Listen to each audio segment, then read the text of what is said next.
રાજકોટમાં સીએમ સામે કાળા વાવટા ફરકાવવાની ચીમકીને લઈ એનએસયુઆઈ આગેવાનોની પોલીસે અટકાયત કરી। ગુજરાતની ભારતીય જનતા પાર્ટીની સરકાર એટલી બધી ડરી ગઈ છે કે રાજકોટમાં આજે મુખ્યમંત્રીશ્રીનો પ્રોગ્રામ છે ત્યારે હું અને મારા ઇન્ચાર્જ જ્યારે અમરેલી એનએસયુઆઈનો એક કાર્યક્રમ હતો એ પૂરો કરી અને જામનગર જતા હતા ત્યારે સરદારમાંથી રસ્તાથી વચ્ચોવચ ઊભી રાખી અને અમારી અટકાયત કરવામાં આવી છે અને રાજકોટમાં પણ ઘણા બધી વિદ્યાર્થી આગેવાનોની અટકાયત કરવામાં આવી છે। આ અટકાયત તદ્દન ગેરવ્યાજબી અને ગેરબંધારણીય અમે માનીએ છીએ।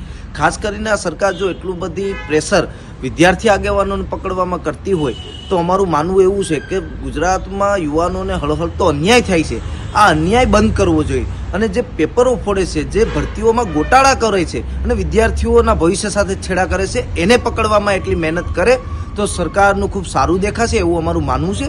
અને જ્યારે હોય ત્યારે વિદ્યાર્થી આગેવાનોને ઘરેથી ઉઠાવી લેવાનો ઓફિશિયલ અટકાયત કરવી એ ખૂબ જ ગેરવ્યાજબી છે અને એનો અમે વિરોધ કરીએ છીએ।